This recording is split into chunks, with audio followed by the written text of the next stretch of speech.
Hal here with more Empyrion Galactic Survival. And as you can see, we're out messing with the space drones. I've actually been able to move the Ark into Ninga's orbit.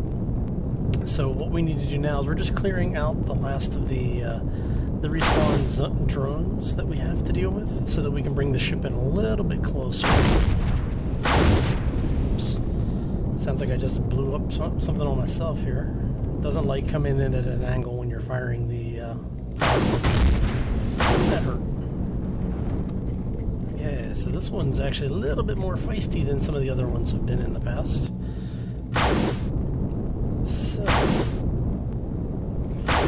So I'm finding that if you get in close to the drones, they don't know how to turn very tightly. So I think we've said that before. Basically, if you're not sure which way you're going, or if you're not sure how you're dealing with something, simply make sure you get in close to it. Let's see if we can go exterior here and see if we can find our ship now. We just head back to Ninga, as we should be able to find it. Not seeing it. It's a pretty big ship, so it might be on the other side of the planet. So let's go ahead and get into orbit. Oh, it looks like there's another one over here. Oh, we got rid of everybody. So yeah, basically what I've been doing is just going through, cleaning up. Everything okay still? Yeah. Basically cleaning up the orbit so that we can bring the ship in. The Ark is fairly big, and it makes a huge target. And I don't really want to get it blown up after going through all the work of getting it over here, because I've had to add a bunch of things to it. So it does have the automatic turrets on it, and as we can see there, it is on the other side of the planet. But yeah, it does have automatic turrets. The thing is that the turret AI is a little, let's say, wonky, to be polite. But I do want to make sure that we've gotten rid of all of the hostiles in the immediate area, because I am going to bring the ship in a little bit closer to the planet. Right now it's about, I think, about 3 kilometers away from Ninga's, which isn't too bad. But I definitely want to have it be a little bit more accessible. I still haven't decided if I'm going to land her on Ninga's yet or not. With the reduced gravity, I should have enough lift on the thing to get her back off the planet. But I don't want to be in a situation where I find out once I get planetside that, yeah, she's landlocked. Oh! And we are jousting once again. Okay. Come on, swing it around. Thank you. But yeah, basically, as long as you stay within like 200 or 300 meters of these things, they don't seem to be able to turn too fast. And for some reason, my ship is handling like crap again. And it does take 4 or 5 plasma hits in order to drop one of these guys. There he goes. Another one down. Okay, so let's see in the minute the combat's over. The ship handles so much better. Alright, so let's find out, where are we at? Nope, there it is. Okay. And we're going to head back over to the Ark. And yeah, so I'm going to go ahead and do a cut take right here. But before I do want to say happy Monday to everybody. I hope you're all having a fantastic morning. We will be doing the live stream this Friday for at 7 p.m. U.S. Pacific time, and I hope to see everybody there. If that changes for some reason, I'll let you know. We do have family events that go on over the course of the holiday, and while I'm hoping to be back in time, we'll see how the schedules actually work out. So on that note, I am going to go ahead and do a cut, and we will be right back. Hi all, and we're back. And as you can see, we have moved the CV, the giant Ark, over to Ninga's orbit. And like I said before, you know, I basically just want to try and close into about 3K or so from the planet, because I think that's about where the gravity is going to kick in. We do not want to be actually in the gravity well for obvious reasons. But with the amount of thrust on this thing, we should, in theory, be able to take off. But I do want to make sure that I have enough thrust on her to be able to get her off of Ningas if we do get too close. So what we're going to do is we're going to park her in orbit. Let's see if we can get her to just inside of 3K. We are getting there close. And I will give you a quick updated tour on the way through because we have added some things and we have made some changes.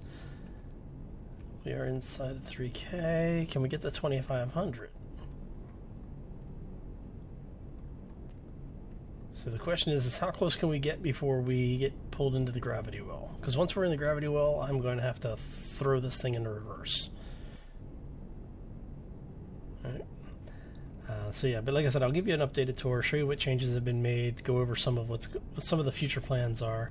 In the near future, I would like to get the habitation area on the top deck finished, so that we can actually start using this thing. Like I've said before, once the multiplayer server information becomes available, or once the server code becomes much more stable, we'll convert over to a multiplayer server and we'll give people free run of the place. That way anybody who wants to set up space and use this as their base, they're more than welcome to. What I will probably do is park her somewhere around one of the easier planets, maybe even just leaving her in orbit around Ningas, and then start building bases out and about so that people will have places to go to do whatever they need to do on the various planets. So, and then obviously once everything is up and running, anybody who wants to go in and, do whatever they want, they're more than welcome to. All right, so we are able to get within 25. See, I'm just really worried about the gravity well, so we're going to just ease this in. And as you can see, I have added a few weapons to the ship. There's a couple of autocannons, some miniguns. So we have a mix of things that only operate in space, and then things that operate in both space as well as when you're in an atmosphere. So like I said, I do want to have this ship capable of planetary landings, but I'm not planning on that to be a normal situation for the ship. But we will see how this all plays out. Okay, we are definitely inside the gravity well. Do we have enough reverse thrust to get out of the gravity well? Just barely. Okay. I know if I flip her 90 degrees, I should have enough. Okay, so we're at about 22 or so. Okay, that's going to be close enough. We're close enough to be outside of the gravity well. That's what I'm worried about. Okay. So as you can see, I have cleared the flight deck here, or the command deck. Basically, you've taken out all the power and the generators and everything, and we've relocated those into what's becoming the engineering section, with which also houses the warp drive. And we'll take you through that shortly. Actually, we're good for food and air, so let's go ahead and head out that way. As you can see, I have added a couple of fuel cells out here, specifically so that we can make sure that we have ready access to the power systems in the case of, worst case scenarios, so to speak. These constructors will actually be coming out. I'm probably going to leave the one here in the middle, and then just throw a little bit of extra storage in here, or maybe even a couple additional power cells. I haven't decided yet which way I want to go with it, but basically the idea is that if you are on the command deck and you need to make sure that something is working, you have the ability to do so. Alright, so I'm going to take the cheap seats quick way out. Okay. So what I've done is I've added some more walls around the various pathing walkways over here. So now you actually have a bit of a corridor. There will be more blocks going on top. I just need to get more resources so that we can actually build those. On this side, what I may need to do is to actually, I think I might reposition this so that the bars are clear straight through the support system. It's cleared all the way through so that there's nothing under it. We'll see how that actually plays out. So we come back here. As you can see, there's now a thruster right here. So if you need to do maintenance, there's actually a lift thruster here, and then you have the descending thruster there. Come over here, and you have this is one of your actual thrusters, and this is your retrograde thruster. There will be additional lift and descent thrusters added to the sides here. Actually, I think this one is a lift thruster. No, it is a block. Okay. On the other side, we've actually got some additional thrusters that we've placed in there, so we already have lift, ascent and descending thrusters, or ascent and descent thruster, I should say. Once we get the blocks in for the upper ceiling area here, we'll come back and put the lights in and everything. And as you can see, we are a hell of a view. So, say hello to Dingus, everybody. Okay. Yeah, I don't think I'll ever get tired of the imagery in this game. So what we've done is we've relocated our large generators down here. We actually have 2 of them in here now. We will probably add a 3rd one. I haven't decided yet on this side. I have 5 RCS units over here, and that I am going to increase. I think I have enough room to put 1 more in, and I'll probably put 1 more in here. The idea is I want to be able to maintain as many of them as possible, so as things get damaged from combat, if there's somebody doing damage control, you don't have to go through and take things apart in order to repair stuff. What you have here is the warp drive. For the folks who haven't seen this thing yet, let's do a slow walk around on it for you. So this little beast is what has made everything else in the game possible now. The planetary distances have been increased, and this is what you need to get from planet A to planet B. You've seen the basic operation of it, and I will actually use the warp drive again sometime in the near future, but it won't be today. And then as you can see here, we've added more fuel cells so that we do have a substantial amount of power. With our thrusters, with just holding orbit, we're only using about 5% of our power, so we have roughly 13 hours of power left. And we're going to go ahead and rename this, because this is the ARC CV, so... Okay. And you can see what our general statistics are. Our mass is 17.8 kilotons. Yes, that number is, as far as I can tell, fairly accurate, because this thing is huge. And what you have over there is the beginnings of the rest of the walkways to support the underbody for the farming module. All right, so since we're here, let's actually we're going to cheat and go out through the front. As you can see, I have added some turrets to this thing, both on the dorsal as well as ventral system. Which one is this? This is the plasma one. They do have a very restrictive arc of fire, and as you can see, they are very slow to reload, so keep that in mind when you're placing these things.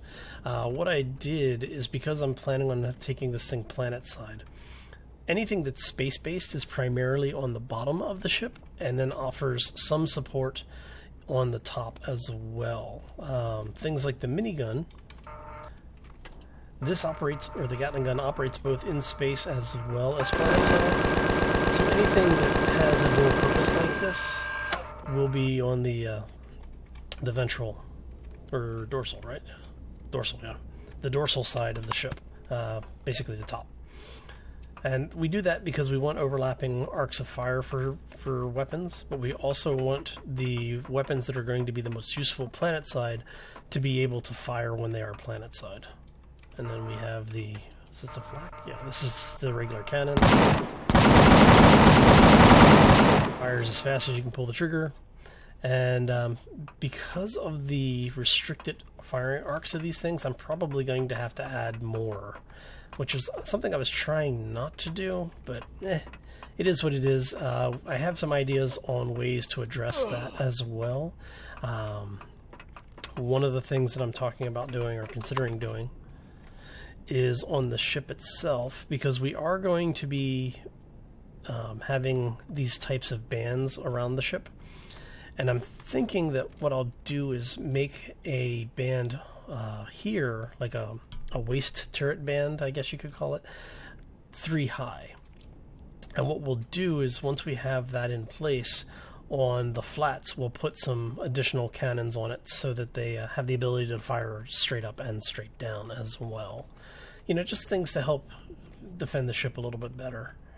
Where we're going to run into problems is that, well, as you can see, there will be holes in the ship defenses, but the ship is not really intended to be completely self-sufficient. There will be fighters that are getting placed, and those fighters will, you know, primary job will be to scout and or defend the ship against some of the lighter combatants. What it's really for, what all these weapons are really for, is to fight other capital ships. Looks like we have a little damage there. Yep, we do. So that's the real intent for the way the ship is designed, so hopefully you'll like it. If you do like it, hit that like button, because we are pretty much out of time. So I just wanted to give you a quick update on what was going on, show you where we were, say happy Monday to everybody. I hope you are setting up for a fantastic new year, and I do hope that everything goes safe and is happy and fun for everybody this coming year, and I will look to see more from everybody in the near future. There's also going to be some changes, like I've discussed, I don't know, right before the Christmas end-of-year holidays. There are some changes that I'm working on for the channel as well as what goes on outside of the channel, and I should have some more information for you by the end of this week, probably in time for the live stream, which will be Friday at 7 p.m. U.S. Pacific time. So, pardon me. On that note, we are out of here and out of time. I hope you all have a fantastic day. Like I said, if you haven't done so already and you enjoyed the episode, make sure you hit that like button. Well, you know the rest of the spiel. If you have comments, throw it in the section below the video. If you haven't subscribed, why not? Come on, do it. You know you want to. It's a new year. Be nice to the YouTubers. Subscribe to our channels. You know you want to. Anyway, we're out of here, folks. I hope you have a fantastic week. Take care, and as always, be safe out there.